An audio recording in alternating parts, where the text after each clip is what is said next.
नमस्कार साथियों, स्वागत है आप सभी का अंकित इंस्पायर्स इंडिया पर। मैं हूं अंकित अवस्थी। आप हैं मेरे साथ में एक ऐसी घटना का जिक्र करने के लिए जिसके चलते भारत खुद एक अंतर्राष्ट्रीय सुर्खी बन चुका है, क्योंकि हमारे देश के तीन बड़े नेता जो कि अपने आप को विकास पुरुष कहला करके इज्जत पाते हैं, जिसमें केंद्र में हैं माननीय प्रधानमंत्री नरेंद्र मोदी जी, दूसरे हैं नीतीश कुमार जी और तीसरे हैं अरविंद केजरीवाल जी, जिन्होंने अपने आप की छवि एक विकास पुरुष के रूप में जब से चुनावों में उतरे तब से लेकर के चले।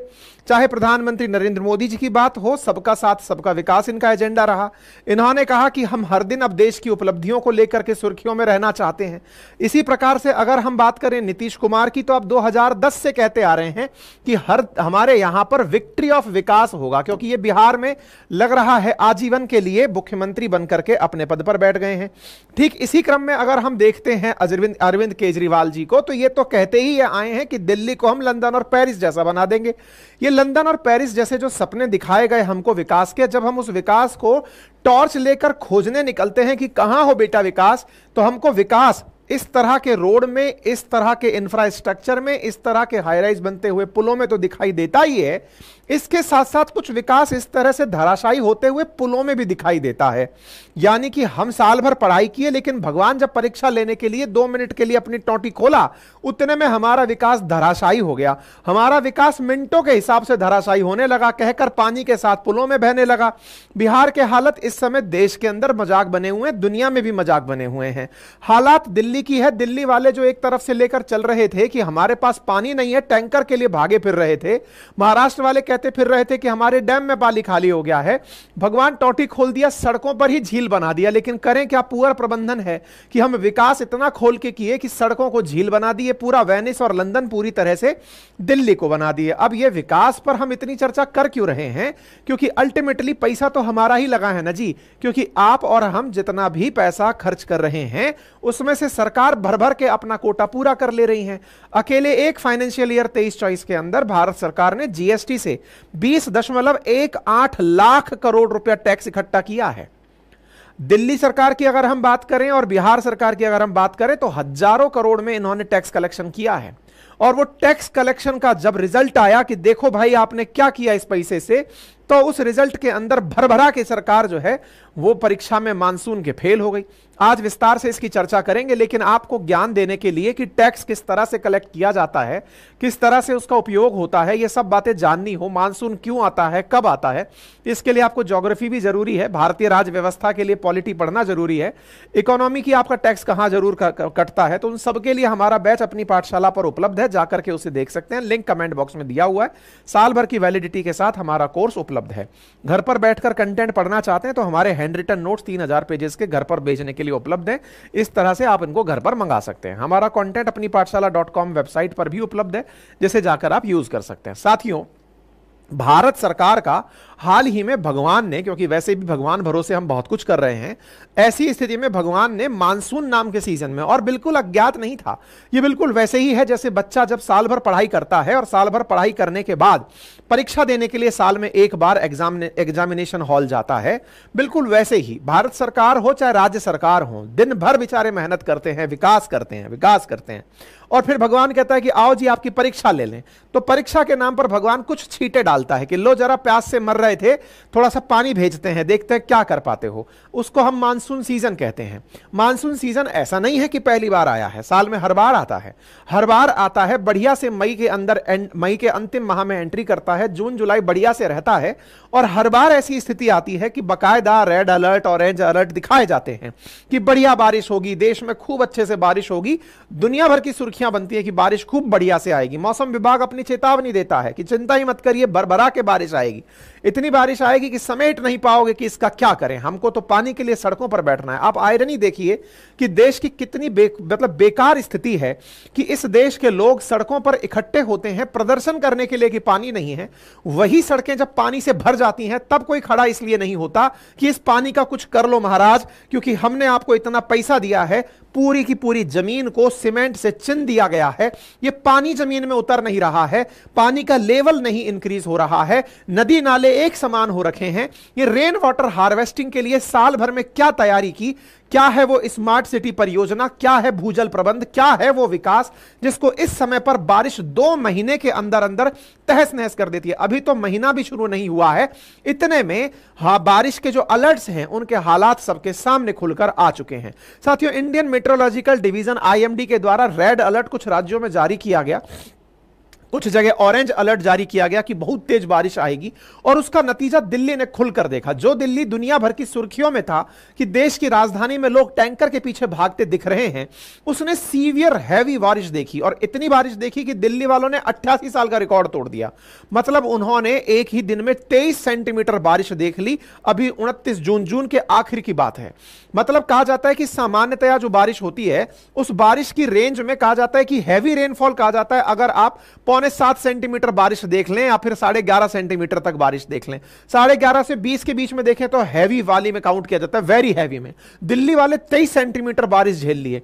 इतना बारिश का देख लिए कि साहब इनका तो सब कुछ पानी से भर गया। मतलब भगवान ने कहा सरकार नहीं अपन सरकार है, और ऐसी स्थिति में लो दिल्ली वालों पानी का पानी कर देते हैं। लेकिन साहब मुसीबत यह है कि यह पानी तो और प्यासा मारता है, इसमें बेचारा कोई प्रदर्शन करने और नहीं जा पाता है, क्योंकि आप रास्ते का पानी आंजली से नहीं पीने लगेंगे ना जनाब। स्थिति समझिए यह कितनी विकट स्थिति है, और दिल्ली वालों की स्थिति, विशेष रूप से देश की राजधानी की स्थिति, उसके लिए केवल कोई एक व्यक्ति जिम्मेदार नहीं है, हम सब जिम्मेदार हैं जो बैठ करके अपनी तरफ से बस तस्वीरें देखकर खुश हैं। आप में से बहुत सारे लोग तो अब इस बात से अनभिज्ञ होकर बैठे होंगे, अरे अब तो दिल्ली में खूब पानी ही पानी हो गया, दिल्ली वालों की तो पानी की दिक्कत ही मिट गई होगी। कुछ पानी की दिक्कत नहीं मिटी होगी। कारण समझिएगा, पहले दिक्कत था कि घर के नल में पानी नहीं आ रहा था, अच्छी बात है, टैंकर पहुंचकर पानी लेकर पहुंच रहा था। अब दिक्कत क्या है, पानी खूब बरस गया है लेकिन यह पीने योग्य नहीं बचा है। क्यों नहीं बचा है? क्योंकि रेन वाटर हार्वेस्टिंग के लिए कुछ नहीं हुआ है। कीचड़ का पानी कोई नहीं पिएगा, कोई भी घर के आगे बहते पानी को धोकर नहीं पीने वाला है, छान कर नहीं पीने वाला है। यह नदी नाला सीवेज का पानी जो सड़कों पर भरा है यह फिर यूं ही बह जाएगा। दिल्ली वाले फिर से पानी के लिए अभी भी परेशान है और आगे भी रहने वाले हैं। इस सड़क पर बहते पानी से कोई भी पानी की किल्लत फिलहाल दूर नहीं होगी। मतलब दिल्ली के जो लोग सड़कों पर प्रोटेस्ट के लिए दिख रहे थे वो बेचारे अब और परेशान हैं कि अगर जनता के रूप में खड़े हो गए बाहर कि हमको पानी नहीं मिल रहा है, रियल में पीने का पानी उन्हें अभी भी नहीं मिल रहा है, उनको पानी की किल्लत अभी भी है।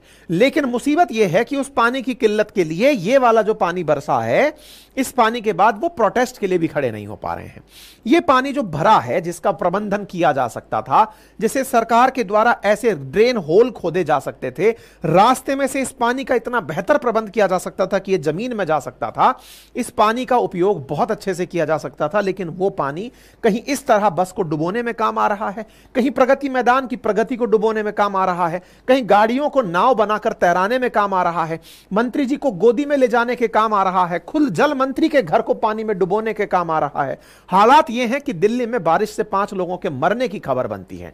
यह तो दिल्ली की बात हुई साहब। दिल्ली के इंटरनेशनल एयरपोर्ट की बात सुनिए साहब, जहां भारत सरकार के द्वारा विकास के नए आयाम कसे गए थे, अडानी जी के द्वारा निर्माण किए गए थे।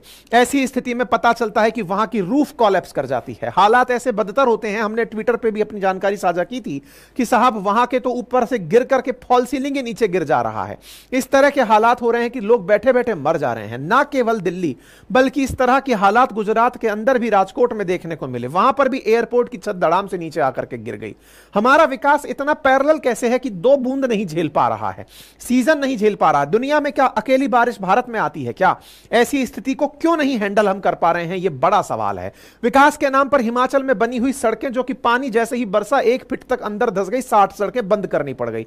बिहार में तो समझिए पुलों ने अपने आप में रेस कर रखी है कि कौन आज के दिन पहले गिरेगा। लोगों ने अब तो यह न्यूज देखना बंद कर दिया है कि बिहार में कितने पुल गिर गए हैं। पुल खुद लग रहा है सुसाइड करने निकले हुए हैं कि नहीं भाई साहब अब हमारा नंबर है, हम कूदेंगे। इस तरह से लगातार 15 दिन के अंदर 10 पुल तो कोलैप्स कर चुके हैं। 18 जून को देखें, 22 जून को देखें, 28 जून को देखें, पुलों में समझ लीजिए कि होड़ मची हुई है कि कौन सा पुल पहले टूटेगा। बिहार ने तो अलग ही रिकॉर्ड बना लिया है। इन तस्वीरों को अगर देखें तो देखकर यह लगता है कि इन पुलों को ऐसी क्या नाराजगी हुई है कि बारिश आते ही कह रहे हैं कि नहीं इस पानी में बह करके हमको मरना है। ऐसे हालात इन पुलों ने यहां पर बना दिए हैं। अगर आप इन तस्वीरों को देखें तो इससे आप अंदाजा लगाएंगे कि बिहार के अंदर कंस्ट्रक्शन के क्या हालात हो रखे हैं। 17 दिनों के अंदर कुल 11 पुल गिर चुके हैं, तारीखें आपके सामने हैं। इस तरह के टूटते पुलों पर खुद लोग परेशान होकर के, हमने हर जानकारी को आपके साथ अपने ट्विटर हैंडल पर साझा किया है। कभी आप अगर चाहें तो अपडेटेड रहने के लिए हमसे कनेक्टेड वहां रह सकते हैं। सुप्रीम कोर्ट में बकायदा इस चीज के लिए पीआईएल जनहित याचिका दायर की जा चुकी है कि साहब अल्टीमेटली बिहार में ऐसा क्या हो रहा है, क्या अकेली बारिश गिर करके बिहार में जा रही है क्या, जो पिछले इतने से दिन में मतलब महीना भर नहीं निकला, इतने पुल गिर करके आ गए। जांच करिए कि इसके लिए कौन जिम्मेदार है। हो सकता है सुप्रीम कोर्ट इस पर कोई ना कोई आदेश आगे की तरफ कर दे। मतलब कुल मिलाकर के हालात ये हैं कि दिल्ली और दिल्ली के अलावा बिहार हो, इवन अयोध्या जिसने विकास के लिए एक नए आयाम स्थापित किए थे, वहां पर वाटर लॉगिंग की समस्या ने अपने आप में लोगों का ध्यान आकर्षित कर लिया है। सरकार के द्वारा इतना प्रयास उत्तर प्रदेश सरकार के द्वारा किया गया, वहां बैठी हुई सड़कें देखी जा रही हैं, रास्तों के अंदर इस प्रकार से पानी वाटर लॉक करता हुआ देखा जा रहा है। मुंबई जिसको देश की आर्थिक राजधानी कहते हैं, वहां पर साफ पता चल रहा है कि पुल के ऊपर से स्लैब इस तरह से गाड़ी पर आकर गिर जा रहा है। समझे ही नहीं आ रहा है कि ये कंस्ट्रक्शन हो रहा है कि मजाक हो रहा है, कि आप कहीं से निकल रहे हैं, पता चला विकास आपके ऊपर आ गिरा है। तो विकास इस तरह से आप पर गिर रहा है और आपकी गाड़ी में अगर आप हो तो संभवतः आप भी वहीं पर ही अवनति को, शहीद गति को प्राप्त हो जाएगी। चलिए साहब हो गया हमारा काम।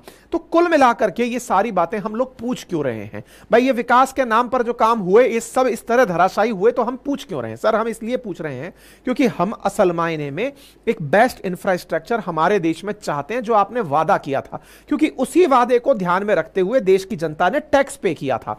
इतना टैक्स पे किया कि आपको आज हमको यह नहीं पता चल रहा है कि हमसे किस किस रूप में टैक्स लिया जा रहा है। आपको अगर लगता है कि मैं तो 2 पैसे भी नहीं कमाता फिर भी मेरे से कोई सरकार कैसे टैक्स ले लेगी, आप जो वस्तु उपभोग कर रहे हैं, चाहे चिप्स का पैकेट खा रहे हैं, चाहे माचिस की तीली जला रहे हैं, चाहे 2 बिस्किट खा रहे हैं, उन सब के लिए टैक्स पहले से ही लिया जा चुका है। आप डायरेक्ट नहीं तो इनडायरेक्ट टैक्स के ऑलरेडी भागीदार हैं। सरकार आपसे किसी ना किसी रूप में टैक्स कलेक्ट कर ले रही है। आप सोचिए, केवल अगर हम टैक्स कलेक्शन के टारगेट्स की बात करें तो सरकार ने अपने आंकड़े रिवाइज किए। केवल GST, goods and service tax में इस बार तो भारत ने रिकॉर्ड आयाम स्थापित किया है। 20.18 लाख करोड़ रुपया अपन से टैक्स वसूला जा चुका है। इतना टैक्स वसूला जा चुका है हमसे सुविधाओं के नाम पर, वस्तुओं और सेवाओं में से, कि उस टैक्स ने अपने रिकॉर्ड स्थापित कर दिए हैं। और उन रिकॉर्ड में केवल भारत सरकार ही नहीं, राज्य सरकारें भी पीछे नहीं है। दिल्ली राज्य की अगर हम बात करें तो पर्टिकुलर यहां पर 23-24 के अंदर 54,704 करोड़ रुपए टैक्स कलेक्शन हुआ है, जिसको कहा जाता है कि आपका इस पैसे का उपयोग आपके विकास के लिए किया जाएगा। यह हर साल अगर कॉमन स्ट्रक्चर दिखाई दे रही है तो यह विकास क्या चुनावों में ही चर्चा का विषय बनता है क्या? जब आवश्यकता पड़ती है तब इस विकास पर चर्चा क्यों नहीं होती है? अगर हम बिहार की बात करें तो बिहार ने भी 23-24 में 18% टैक्स कलेक्शन इंक्रीज किया है। आप देखिएगा कि टोटल रेवेन्यू 38,161 करोड़ रुपए टैक्स का इस साल के लिए कलेक्शन हुआ है, जो कि पिछली साल से ज्यादा है। बिहार ने भी टैक्स कलेक्शन बढ़ाया है, उत्तर प्रदेश के अंदर भी टैक्स कलेक्शन इस समय इंक्रीज हुआ है। उसके बावजूद भी इतने हालात खराब हो रहे हैं क्योंकि अल्टीमेटली हमारे इस टैक्स को सरकार के द्वारा सड़क परिवहन, राजमार्ग मंत्रालय, रेल मंत्रालय, शहरी विकास मंत्रालय, इन सबको दिया जाता है।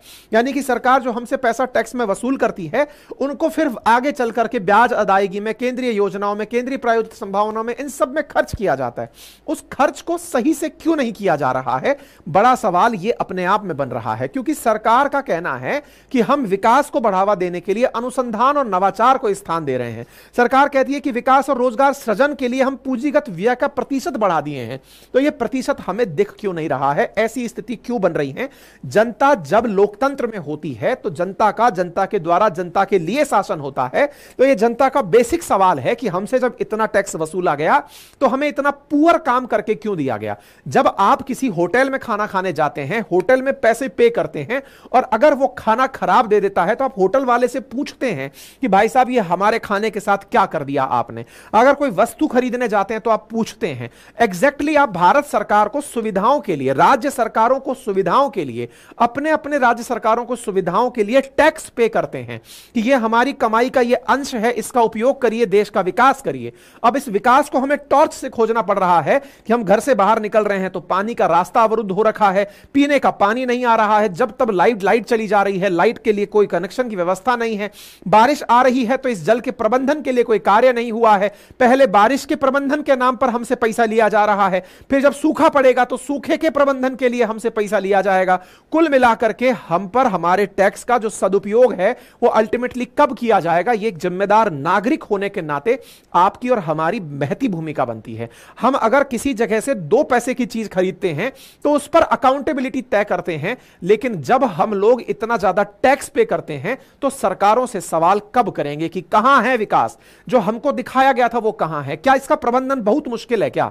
आपसे जो टैक्स कलेक्ट किया गया, आप सोच कर देखिए कि बैक टू बैक गर्मी के बाद मानसून चला आता है, गर्मी के बाद मानसून और सर्दी, इन तीनों में दिल्ली मजाक बनती है। गर्मी आती है तो गर्मी के अंदर दिल्ली मजाक बनती है कि पीने का पानी नहीं है, बारिश आती है तो मजाक बनती है कि ये जो पानी है इसको इकट्ठा कहां करें समझ नहीं आ रहा है, सर्दी आती है तो दिक्कत ये होती है कि इतना पॉल्यूशन हो गया है कि इसको क्या करें। तो क्या देश की राजधानी रहने लायक नहीं बची है क्या? और देश की राजधानी क्या केवल और केवल दिल्ली विधानसभा के द्वारा ही रन होती है क्या? क्या केंद्र जिस प्रकार से उसे संपूर्ण राज्य का दर्जा नहीं देता है तो क्या केंद्र का उस पर कोई जिम्मेदारी नहीं बनती है क्या कि देश की राजधानी के नाम पर दुनिया में भारत की इमेज क्या जाएगी? क्या इस विषय में कोई नहीं सोचेगा क्या?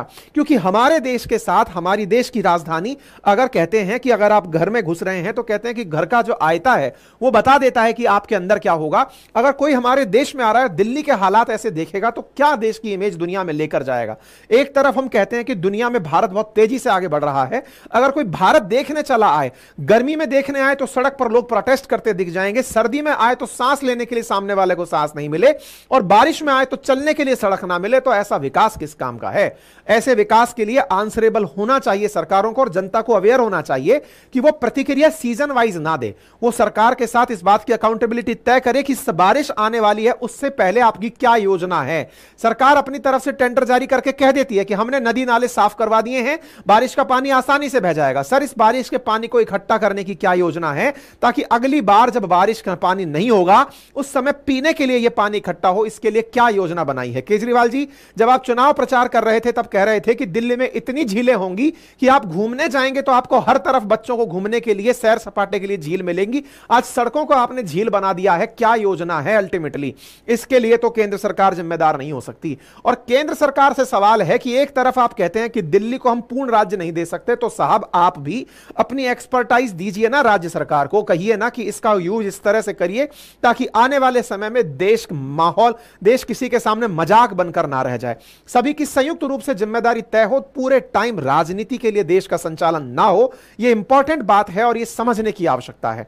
केंद्र सरकार के द्वारा जितने भी टेंडर्स इस समय सब जगह पर दिए जा रहे हैं, उनकी इफेक्टिव मॉनिटरिंग कैसे की जाए, जो टैक्स लिया गया है उस टैक्स का कैसे सही सदुपयोग हुआ है, इसकी जांच करने के लिए कोई पर्टिकुलर पैनल गठित हो। विकास के लिए जो कह दिया गया कि इतने पुल बनाए जाएंगे, यह तो ठीक है, लेकिन यह पुल अच्छी क्वालिटी के होंगे, इसकी ऑडिटिंग की जांच सबके सामने हो, इसकी प्रॉपर ऑडिट रिपोर्ट को सबके सामने रखा जाए, क्योंकि अल्टीमेटली हमारा पैसा है। हालांकि सरकार ने अभी हाल ही में आनन फानन में कहा है कि हमने स्मार्ट सिटी प्रोजेक्ट को 1 साल के लिए और बढ़ा दिया है ताकि स्मार्ट सिटी और अच्छे से बनेंगी, पानी की समस्या को दूर कर दिया जाएगा।